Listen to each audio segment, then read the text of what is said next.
نحمده ونصلي على رسوله الكريم اما بعد فاعوذ بالله من الشيطان الرجيم بسم الله الرحمن الرحيم رب اشرح لي صدري ويسر لي امري واحلل عقدة من لساني يفقهوا قولي۔ آج میں انشاءاللہ آپ سے بات کروں گی اس دعا کے بارے میں جو کبھی رد نہیں کی جاتی۔ دعا ایک عبادت ہے، دعا ہماری ضرورت ہے۔ دعا اللہ تعالیٰ سے اپنی دنیا کی زندگی اور آخرت کی زندگی کی ضروریات کے بارے میں التجا کرنا ہے، اس سے مانگنا ہے، اس سے سوال کرنا ہے، اس کے آگے گڑ گڑانا ہے، اس کے آگے اپنی عاجزی کا اظہار کرنا ہے اور اپنے مسائل کا حل تلاش کرنا ہے۔ ہم سب جانتے ہیں کہ اس دنیا میں ہم آزمانے کے لیے بھیجے گئے ہیں، ہم سب پر آزمائشیں آتی ہیں، ہم سب کے امتحان ہوتے ہیں۔ کوئی بیمار ہو جاتا ہے، کوئی بچوں کی طرف سے پریشان ہوتا ہے، کوئی بچوں کی شادی کے مسئلے میں پریشان ہوتا ہے، کچھ اندھونی قسم کی بیماریوں کا شکار ہوتا ہے، کوئی ذہنی مسائل کا شکار ہوتا ہے، کوئی مالی مسائل کا شکار ہوتا ہے، کوئی دنیا کے حالات کے بارے میں پریشان ہوتا ہے، اور یہ ہم سب ایکسپیرینس کر رہے ہیں۔ اور بعض اوقات تو مسائل کا ایک تانتا ہوتا ہے، ایک مسئلہ ختم نہیں ہوتا کہ ایک اور مسئلہ شروع ہو جاتا ہے، اور انسان اس دنیا میں ان پریشانیوں کی وجہ سے گھبرا اٹھتا ہے۔ امام ابن القیم کہتے ہیں کہ دعا آزمائشوں کی دشمن ہے، یعنی ادھر آزمائش آئی تو اس کا مقابلہ دعا سے کیجیے۔ وہ کہتے ہیں کہ دعا مفید ترین علاجوں میں سے ایک علاج ہے، یہ آزمائشوں کی دشمن ہے، یہ مصیبتوں کو دور دھکیلتی ہے، ان کے ساتھ گتھم گتھا ہوتی ہے، ان کے واقع ہونے کو روکتی ہے اور مصیبتوں کو ختم کرتی ہے، یا مصیبت واقع ہو جائے تو اس کو کم کرتی ہے۔ دعا مومن کا ہتھیار ہے، مفید ترین دوا ہے۔ لہذا آج ہم بات کریں گے کہ ہم کس طرح دعا کریں کہ ہماری دعا قبول ہو اور ہم ان مسائل سے جو زندگی میں نبرد آزما ہیں، نبٹ رہے ہیں، ان کو ختم کرنے میں ہماری مدد کرے۔ تو بات یہ ہے کہ ہم سب جانتے ہیں کہ ہمیں اللہ تعالیٰ نے ہی پیدا کیا ہے اور اسی کی طرف ہمیں پلٹ کر جانا ہے، اور اسی کے ہاتھ میں ہر مشکل کا حل ہے۔ وہ ہر چیز پر قادر ہے، وہ سب سے بڑا ہے۔ اس کو دینے کے لیے، اسے کوئی مشکل حل کرنے کے لیے کسی سے پوچھنا نہیں پڑتا، کسی کی مدد لینی نہیں پڑتی۔ لہٰذا جب سب کچھ اسی کے اختیار میں ہے، لہو ملک السماوات والارض، آسمانوں اور زمین کی ملکیت، کنٹرول سارے کا سارا اسی کے ہاتھ میں ہے، لہٰذا جب کوئی مشکل آئے تو ہمیں اسی کی طرف رجوع کرنا چاہیے۔ علماء نے عبادت کی جو قسم دعا سے متعلق بتائی ہے وہ دو طرح کی دعا ہوتی ہے، ایک دعا العبادہ اور ایک دعا المسئلہ۔ یعنی ہماری جتنی بھی عبادتیں ہیں، نماز، روزہ، حج، زکوٰۃ، جتنے بھی اعمال ہیں، ان سب کو بھی دعا کہا جاتا ہے، کیونکہ یہ بھی دراصل ہم اللہ سبحانہ وتعالیٰ کے حضور جب حاضر ہوتے ہیں، مثلا نماز میں، تو آپ دیکھیے کہ ہم سینے پہ ہاتھ باندھ کے بھی دعا کرتے ہیں۔ ہم سمع اللہ لمن حمدہ کے بعد ربنا ولک الحمد حمدا کثیرا طیبا مبارکا فیہ اللہم لا مانع لما اعطیت ولا معطی لما منعت، حمد کے بعد آخر میں پھر دعا کرتے ہیں۔ رکوع میں بھی دعائیں ہوتی ہیں، سجدے میں بھی دعائیں۔ حدیث میں آتا ہے کہ سجدے میں انسان سب سے زیادہ اللہ تعالیٰ کے قریب ہوتا ہے، تو وہاں بھی ہم دعا کرتے ہیں۔ پھر اتحیات بھی دعا کے ساتھ، درود شریف بھی دعا ہے، بلکہ ساری دعاؤں کا خلاصہ ہے۔ اور اسی طرح قبولیت کا بہترین وقت درود شریف کے بعد نماز کے اندر دعا کرنا ہے، جہاں ہم رب اجعلنی اور دیگر دعائیں پڑھتے ہیں۔ پھر اسی طرح روزے کی حالت میں دعا قبول ہوتی ہے، افطار کے وقت دعا قبول ہوتی ہے۔ پھر ہم حج پہ جاتے ہیں تو ہر مقام پہ دعائیں قبول ہوتی ہیں۔ تو گویا ہماری عبادات بھی دراصل دعاؤں کا ہی مجموعہ ہے، اور وہ بھی دعاؤں کی قبولیت کا ذریعہ ہے۔ یعنی جب ہمیں کچھ چاہیے ہوتا ہے تو ہم اللہ تعالیٰ کی طرف رجوع کرتے ہیں۔ نبی صلی اللہ علیہ وسلم کا طریقہ کیا تھا کہ جب انہیں کوئی مشکل پیش آتی تو وہ کیا کرتے؟ نماز کے لیے کھڑے ہو جاتے اور نماز میں پھر دعا کرتے، اللہ تعالیٰ سے مدد مانگتے۔ قرآن مجید میں آتا ہے وَاسْتَعِینُوا بِالصَّبْرِ وَالصَّلَاةِ، مدد طلب کرو، مدد مانگو صبر اور نماز کے ساتھ۔ لہٰذا یہ دعا العبادت ہے، اس کا فائدہ انسان کو دنیا میں بھی ہوتا ہے اور آخرت میں بھی ہوتا ہے. دوسری دعا وہ ہوتی ہے جس میں ہم اللہ سبحانہ تعالیٰ سے سوال کرتے ہیں، کچھ مانگتے ہیں، اس کے آگے گڑ گڑاتے ہیں، تو اس کو دعا طلب کہتے ہیں، دعا المسئلہ کہتے ہیں، جس میں ہم اللہ تعالیٰ سے التجا کرتے ہیں کہ وہ ہماری دعا قبول کر لے. اس کے بارے میں اللہ تعالیٰ فرماتے ہیں وَقَالَ رَبُّكُمُ ادْعُونِي أَسْتَجِبْ لَكُمْ، تمہارے رب نے کہا کہ مجھ کو پکارو، مجھ سے مانگو، میں تمہاری دعا قبول کروں گا. ایک اور جگہ پر آتا ہے سورۃ البقرہ میں وَإِذَا سَأَلَكَ عِبَادِي عَنِّي فَإِنِّي قَرِيبٌ أُجِيبُ دَعْوَةَ الدَّاعِ إِذَا دَعَانِ فَلْيَسْتَجِيبُوا لِي وَلْيُؤْمِنُوا بِي لَعَلَّهُمْ يَرْشُدُونَ. اور تمہارے رب نے فرمایا کہ مجھ سے دعا کرو، میں تمہاری دعا قبول کروں گا، اور جب میرے بندے آپ سے میرے بارے میں سوال کریں تو بے شک میں قریب ہی ہوں، میں پکارنے والے کی پکار کا جواب دیتا ہوں جب بھی وہ مجھے پکارتا ہے. تو گویا اللہ سبحانہ تعالیٰ بندے کے بہت قریب ہے. فإنی قریب، ایک اور جگہ پر آتا ہے ان ربی قریب مجیب، کہ بے شک میرا رب قریب بھی ہے اور دعا قبول کرنے والا بھی ہے. لیکن دعا کی قبولیت کے لیے کیا کرنا چاہیے؟ فَلْيَسْتَجِيبُوا لِي وَلْيُؤْمِنُوا بِي لَعَلَّهُمْ يَرْشُدُونَ. ان کو چاہیے کہ وہ میری بات بھی قبول کریں. یعنی اگر وہ یہ چاہتے ہیں کہ ان کی دعا قبول ہو، ان کی بات قبول ہو، تو پھر وہ کیا کریں؟ وہ میری بات قبول کریں، میرے احکامات کو بھی قبول کریں. تو گویا اللہ تعالیٰ کی اطاعت بہت بڑا ذریعہ ہے دعاؤں کی قبولیت کا. اور پھر اسی طرح وَلْيُؤْمِنُوا بِي، مجھ پر اعتماد کریں، ایمان رکھیں، یعنی دعا کرتے رہیں.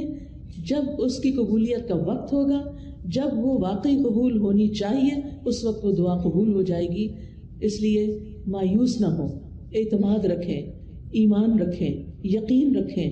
لعلہم یرشدون، تاکہ وہ بھلائی پائیں، ہدایت پائیں. کیونکہ رشد جو ہوتی ہے، رشد اس میں ہدایت بھی ہوتی ہے اور بھلائی کے معنوں میں ہوتی ہے. یعنی انسان کی عقل کی دو قسمیں ہوتی ہیں. ایک وہ ہوتی ہے جس کے ذریعے انسان چیزوں کو سمجھتا ہے، اچھے برے کا فرق پہچانتا ہے، اور ایک ہدایت کی قسم رشد کہلاتی ہے، جس میں انسان اچھے برے کا فرق جان کر پھر بھلائی تک پہنچ جاتا ہے، خیر تک پہنچ جاتا ہے. اس لیے رب سے دعا کرتے رہنا چاہیے. اسی لیے ابراہیم علیہ السلام نے جب دعائیں کی تھی تو آخر میں فرمایا تھا ان ربی لسمیع الدعاء، بے شک میرا رب تو ضرور دعاؤں کا سننے والا ہے. یعنی وہ تو لازماً دعائیں سنتا ہے. اور السمیع کا لفظ اس کا یہ مطلب نہیں کہ وہ صرف سن لیتا ہے اور بس بات ختم نہیں. اس کا مطلب یہ ہے کہ جیسے ہم رکوع سے سر اٹھاتے ہیں تو کہتے ہیں سمع اللہ لمن حمدہ، کہ جو اللہ کی تعریف کرتا ہے اللہ تعالیٰ اس کی حمد کو سنتا ہے، بلکہ مطلب یہ ہے کہ اس کی حمد کو قبول بھی کرتا ہے، دعاؤں کو قبول بھی کرتا ہے. اسی طرح حدیث میں آتا ہے اللہم انی اعوذ بک من دعاء لا یسمع، اے اللہ مجھے اس دعا سے بچا لے جو سنی نہ جائے. تو یہاں سننا قبول کرنے کے معنوں میں کہ ایسی دعا نہ ہو کہ جو تیرے ہاں قبولیت نہ پائے. لیکن دعا مانگنے کا طریقہ بھی درست ہونا چاہیے تاکہ دعا قبول ہو جائے. اس کے بارے میں اللہ تعالیٰ کا فرمان ہے سورۃ الاعراف میں. اللہ تعالیٰ فرماتے ہیں ادعوا ربکم تضرعا وخفیا انہ لا یحب المعتدین، تم اپنے رب کو عاجزی سے اور چپکے چپکے پکارو. یعنی دعا مانگتے ہوئے انسان کے اندر عاجزی ہونی چاہیے، خشوع ہونا چاہیے، انسان کو ہمبل ہونا چاہیے، اپنے آپ کو رب کے سامنے محتاج ظاہر کرنا چاہیے. اور پھر فرمایا وَلَا تُفْسِدُوا فِي الْأَرْضِ بَعْدَ إِصْلَاحِهَا، دعاؤں کی قبولیت چاہتے ہو تو آہوزاری سے پکارو، چپکے چپکے پکارو. اللہ تعالیٰ حد سے بڑھنے والوں کو پسند نہیں کرتا. اور تم زمین میں اس کی اصلاح کے بعد فساد نہ کرو، یعنی زمین میں مطیع اور فرما بردار بن کے رہو، بگاڑ پیدا نہ کرو. ان رحمت اللہ قریب من المحسنین، بے شک اللہ کی رحمت محسنین سے، نیکوکاروں سے بہت قریب ہے. یعنی اللہ تعالیٰ ان لوگوں کی دعا زیادہ سنتا ہے جو لوگوں کے ساتھ بھلائی کرتے ہیں، نہ کہ ان کے درمیان پھوٹ ڈالتے ہیں، فساد کرتے ہیں اور ان کی زندگی مشکل کرتے ہیں. لہٰذا اگر ہم چاہتے ہیں کہ ہماری دعائیں قبول ہوں تو اس کے لیے بہت ضروری ہے کہ پھر ہم اللہ سبحانہ وتعالیٰ کے حقوق بھی ادا کریں اور اللہ کے بندوں کے ساتھ بھی بھلائی کا اور رحمت کا معاملہ کریں. یعنی ہم چاہتے ہیں کہ ہم پر رحمت کی جائے تو ہمیں کیا کرنا چاہیے؟ دوسروں کے ساتھ رحم کا معاملہ کریں. کہتے ہیں نا ارحموا من فی الارض یرحمکم من فی السماء، تم اس پر رحم کرو جو زمین میں ہے تو تم پر وہ رحم فرمائے گا جو آسمان میں ہے. یعنی اللہ سبحانہ وتعالیٰ تم پر اپنی رحمت فرمائے گا. تو اس سے یہ پتہ چلتا ہے کہ دعا مانگنے کے وقت انسان کا طریقہ کیا ہونا چاہیے. سب سے پہلے کہ گڑ گڑا کے پوری توجہ سے رو کے اللہ سبحانہ وتعالیٰ کے آگے فریادیں کر کے، لیکن حد سے نہ بڑھا جائے. حد سے بڑھنا کیا ہے کہ انسان ایسی حرکتیں شروع کر دے کہ جن کا سنت سے کوئی تعلق نہیں. نبی صلی اللہ علیہ وسلم نے اس طرح کی دعا نہیں مانگی. پھر اسی طرح یہ کہ پوری امید کے ساتھ دعا کرنی چاہیے، پورے یقین کے ساتھ دعا کرنی چاہیے کہ ہماری دعا قبول ہوگی. اللہ تعالیٰ سے نا امید نہیں ہونا چاہیے. وَادْعُوهُ خَوْفًا وَطَمَعًا، خوف رکھتے ہوئے اور امید کے ساتھ دعائیں کرنی چاہیے. یعنی انسان دعا مانگنے سے رکے نہیں بلکہ مانگتا رہے. دیکھا جائے تو اللہ تعالیٰ کو تو انسان کی دعا کی ضرورت نہیں کہ بندہ اس سے ضرور مانگے. یہ تو انسان کے اپنے فائدے میں ہے کہ انسان اللہ سے مانگتا رہے.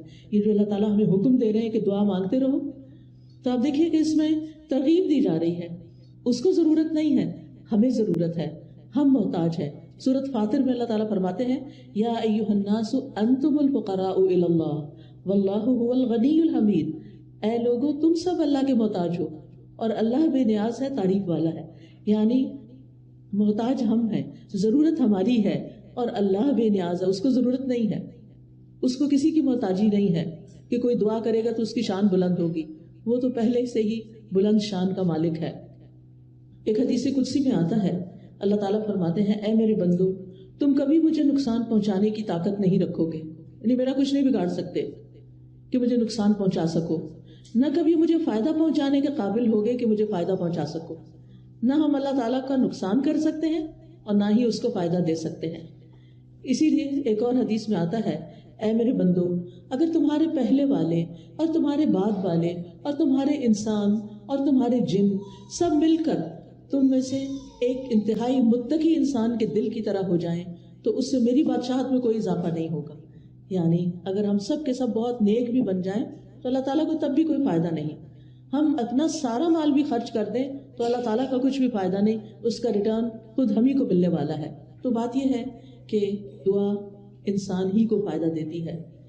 لہٰذا دعا مانگتے رہنا چاہیے کیونکہ دعا ایک عبادت ہے. ہم اپنی زندگی میں جتنی بھی دعائیں کریں گے اتنی زیادہ اللہ تعالیٰ کی محبت پائیں گے، کیونکہ نبی صلی اللہ علیہ وسلم نے فرمایا لیس شیء اکرم علی اللہ من الدعاء، اللہ کے ہاں دعا سے بڑھ کر کوئی چیز عزت والی نہیں. یعنی ہم بندوں سے مانگتے ہیں تو وہ کیا ہوتا ہے، ذلت ہوتی ہے، لیکن جب ہم اللہ سے مانگتے ہیں تو اللہ تعالیٰ کے ہاں درجات بلند ہوتے چلے جاتے ہیں، عزت بڑھتی چلی جاتی ہے. دعا کرنے والے سے اللہ تعالیٰ محبت کرتا ہے اور جو دعا نہیں کرتا اس سے کیا ہوتا ہے پتہ نا آپ کو، اللہ تعالیٰ اس سے ناراض ہوتا ہے. جو دعا نہیں کرتا، جو اللہ سے نہیں مانگتا، جو اللہ کے سامنے اپنی حاجت نہیں رکھتا، اللہ تعالیٰ اس سے ناراض ہوتا ہے. لہٰذا دعا کرنے والے اللہ کے محبوب ہیں اور نہ مانگنے والوں سے اللہ تعالیٰ ناراض ہوتا ہے. دعا نہ کرنا تکبر کی علامت ہے. بعض لوگوں کو کہا جاتا ہے نا دعا کرو، میں تو بہت کر لی کوئی فائدہ نہیں ہوا، یا کہتے ہیں اس کو تو پتہ ہی ہے ہمیں کیا چاہیے، ہمیں کیا ضرورت کہ ہم اس سے مانگیں. نہیں، ہمیں ضرورت ہے اس سے مانگنے کی، اور جب تک ہم مانگتے رہیں گے ہماری نیکیوں میں اضافہ ہوتا رہے گا اور ایک وقت آئے گا کہ قبول بھی ہو جائے گی. قیامت کے دن یعنی ہر دعا قبول ہوتی ہے. کچھ دعائیں دنیا میں اسی وقت دیر اینڈ دین قبول ہو جاتی، کچھ دعاؤں کے بدلے میں اللہ تعالیٰ ہماری کچھ اور خیر بھلائی کر دیتا ہے جو ہم خود مانگ نہیں رہے ہوتے. اللہ تعالیٰ وہ چیزیں ہمیں عطا کر رہا ہوتا ہے جو ہماری اس دعا کی قبولیت سے زیادہ بڑی ضرورت ہوتی ہے. اور کچھ دعائیں ہماری آخرت کے لیے سیو کر دی جاتی ہیں. جب ہمارے عمل میں کچھ بہت اچھا نہیں ہوتا، ہمارے پاس بہت ساری نیکیاں نہیں ہوتی، لیکن ہم کسی مسئلے میں پریشان ہوتے ہیں اور دعائیں کرتے رہتے ہیں، تو یہ ہماری نیکیوں میں اضافے کا ذریعہ بن جاتی ہیں. اور قیامت کے دن اللہ تعالیٰ کے ہاں جو بندہ ان دعاؤں کا اجر پائے گا جو دنیا میں قبول نہیں ہوئی تھی، تو انسان کیا تمنا کرے گا، کاش دنیا میں میری کوئی دعا بھی قبول نہ ہوئی ہوتی اور آج سارے کا سارا مجھے یہی ملتا. ہم سب جانتے ہیں کہ دنیا کی زندگی جو ہے وہ ہماری بہت ہی محدود سی ہے. یہاں اگر ہمیں سب کچھ بھی مل جائے تو بھی ہم دیکھتے ہیں کہ یا وہ چیز ختم ہو جاتی ہے یا ہم چلے جاتے ہیں دنیا سے. یعنی کچھ بھی تو یہاں باقی رہنے والا نہیں. ہمارے پاس قارون کے خزانے بھی ہوں تو وہ بھی ختم ہو جائیں گے، تو بھی ہمیں دنیا سے چلے جانا ہے. کل من علیہا فان ویبقی وجہ ربک ذو الجلال والاکرام. اس لیے کبھی بھی مایوس نہ ہو، مانگتے چلے جائیں، مانگتے چلے جائیں. دعا مانگنے سے کبھی بھی تھکے نہیں. لیکن دعا مانگنے کے کچھ آداب ہیں، کچھ شرائط ہیں، وہ ہمیں ضرور سیکھ لینی چاہیے، اور اگر ہم نے سیکھی ہوئی ہیں تو ضرور دوہرا لینی چاہیے. اور اس کا فائدہ کیا ہے کہ اس سے ہماری دعائیں قبول بھی ہوں گی اور ہمارے دل میں ایک اطمینان بھی پیدا ہوگا. تو ابن قیم نے چند سطروں میں دعا کا خوبصورت نچوڑ پیدا کیا ہے.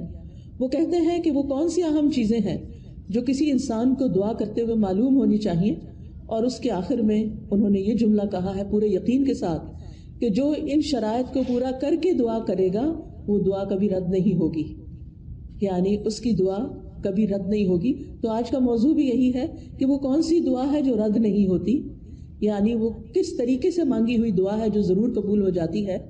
اور یہ باتیں انہوں نے اپنی کتاب الجواب الکافی لمن سأل عن الدواء الشافی، اردو میں بھی کتاب آپ نے اس کا ترجمہ دیکھا ہوگا دوائے شافی کے نام سے.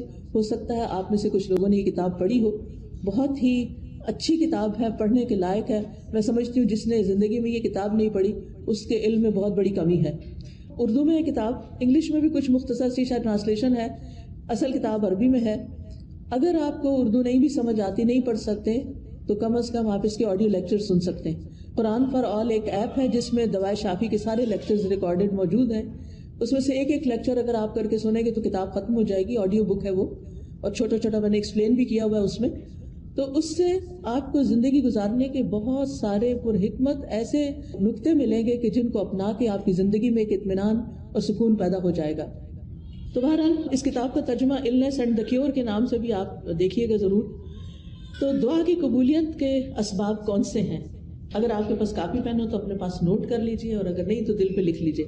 سب سے پہلی چیز دل کا حاضر ہونا، یعنی دعا کی قبولیت کے لیے سب سے اہم ترین چیز کیا ہے کہ دل کی حضوری کے ساتھ دعا کی جائے.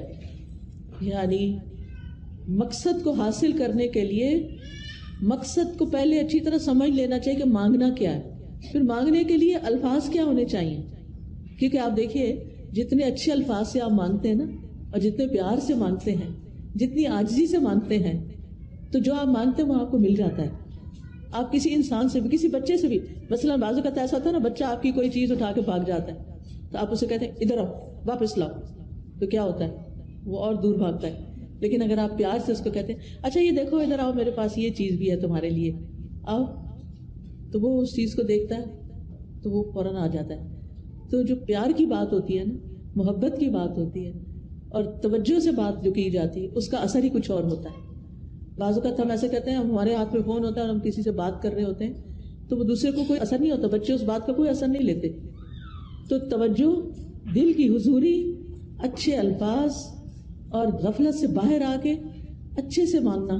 کیونکہ حدیث میں آتا ہے وَاعْلَمُوا أَنَّ اللَّهَ لَا يَسْتَجِيبُ دُعَاءً مِّن قَلْبٍ غَافِلٍ لَاهٍ، جان لو بے شک اللہ غافل اور لہو و لعب یعنی کھیل کود میں مبتلا دل کی دعا قبول نہیں کرتا. یعنی دھیان ہمارا کہیں اور لگا ہوا ہے، کان ہمارے کہیں اور لگے ہوئے ہیں، اور ہم صرف زبان سے کوئی کتاب اٹھا کے، آج کل تو بہت سہولت ہو گئی ہے نا کہ خود سے سوچنا بھی نہیں پڑتا کیا مانگنا ہے، بس بک اٹھائی دعاؤں کی، یا کوئی کارڈ اٹھا لیا، یا پھر کوئی ایپ کھول لی اور لفظ پڑھنا شروع کر دیے.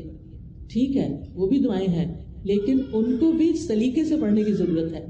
ان پر بھی جب آپ پڑھتے ہیں نا تو صرف ایسے نہیں کہ قرآن کی تلاوت کر رہے ہیں بغیر سوچے سمجھے تو دعائیں بھی بغیر سوچے سمجھے پڑھتے چلے جائیں، ایسا نہیں کرنا، بلکہ جو کچھ بول رہے ہیں اس کو سمجھنا بھی ہے، کیا مانگ رہے ہیں، کیوں مانگ رہے ہیں. لہٰذا ہمیں غفلت سے نکلنا ہے، دل حضوری کے ساتھ مانگنا ہے، ڈسٹریکشن سے بچنا ہے. جو آپ کی خاص خاص دعائیں نا وہ ایسے وقت میں کیا کریں جب ڈسٹریکشن نہ ہو. کیونکہ بعض اوقات آپ دعا مانگ رہی ہیں اور ادھر سے بچہ آپ کو کھینچ رہا ہے، ادھر سے فون بج رہا ہے، ادھر سے آپ کے گھر کے باہر کھڑا ہے، ادھر سے آپ کو خوشبو آ رہی ہے کہ ہنڈیاں جل رہی ہے. اب آپ سوچیں کیا دعا مانگی جائے گی، کیسی دعا ہوگی وہ، اور پھر اس میں قبولیت کیا ہوگی. جب آپ کو خود ہی پتہ نہ ہو، کان کہیں لگے، آنکھیں کہیں لگے، ناک کہیں لگے، کیا پتہ چلے گا کیا مانگا کیا نہیں مانگا. لہٰذا ایسے وقت میں مانگیں جب آپ اکیلے ہوں، تنہا ہوں، آپ اور آپ کا رب ہو، پھر آپ اسے چپکے چپکے سرگوشیاں کریں. اذ نادى ربه نداء خفيا، زکریا علیہ السلام نے اپنے رب کو پکارا تھا چپکے خفیہ خفیہ، ادعوا ربکم تضرعا وخفیہ، عاجزی اور زاری بھی ہو اور چپکے مناجاتیں بھی ہوں، کیونکہ دعا کرتے وقت جذبات بھی ساتھ ہونے چاہیے، یعنی اللہ کی رحمت کو محسوس کرنا چاہیے، اللہ کا شکر ادا کرنا چاہیے کہ اس نے توفیق دی ہے، اور پھر اس یقین کے ساتھ کہ اللہ بڑا مہربان ہے، رحم فرمانے والا ہے، وہ اس وقت بھی سن رہا ہے، وہ میرے دل کی حالت جانتا ہے، اور وہ کچھ دے سکتا ہے جو میں مانگ رہی ہوں۔ جب آپ بندوں سے کچھ مانگتے ہیں نا تو بعض اوقات ان کے پاس ہوتا بھی ہے، وہ نہیں دیتے، لیکن اللہ تعالیٰ جب دیتے ہیں تو اس کے خزانوں میں تو کمی ہوتی نہیں۔ بندوں کو تو یہ خوف ہوتا ہے نا، ہم نے دے دیا تو ہمارا کیا بنے گا، ہر دفعہ ایسے ہی ہوتا ہے نا، کوئی ہم سے کچھ مانگ لے تو پہلے ہم سوچتے ہیں ہمارا کام چلے گا دینے کے بعد، بس اتنا ہی دیتے ہیں جتنا ہم بس دینا چاہتے ہیں، اس سے آگے نہیں۔ اللہ سبحانہ وتعالیٰ کے خزانے بھرے ہوئے ہیں، جب سے زمین و آسمان بنا ہے وہ خرچ کیے چلے جا رہا ہے، لیکن اس کے خزانوں میں قطرے برابر بھی کمی نہیں ہوئی، قطرے برابر بھی کمی نہیں ہوتی، اس کو کیا فرق پڑتا ہے؟ اور جب ہم یہ جانتے ہیں کہ زمین و آسمان کی ہر چیز اس کے کنٹرول میں ہے، وہ بادشاہ ہے، وہ مالک ہے، اور وہ دینے میں پوری طرح قادر ہے، تو پھر ہم اس امید کے ساتھ مانگیں۔ قرآن مجید میں آتا ہے کہ وَإِن مِّن شَيْءٍ إِلَّا عِندَنَا خَزَائِنُهُ وَمَا نُنَزِّلُهُ إِلَّا بِقَدَرٍ مَّعْلُومٍ، کوئی چیز ایسی نہیں، یو نیم اٹ، کہ جس کے خزانے ہمارے پاس نہ ہوں، لیکن ہم ان خزانوں میں سے کتنا دیتے ہیں، کتنا اتارتے ہیں، ایک معلوم اندازے کے مطابق، ایک مقرر اندازے کے مطابق، کیونکہ اللہ تعالیٰ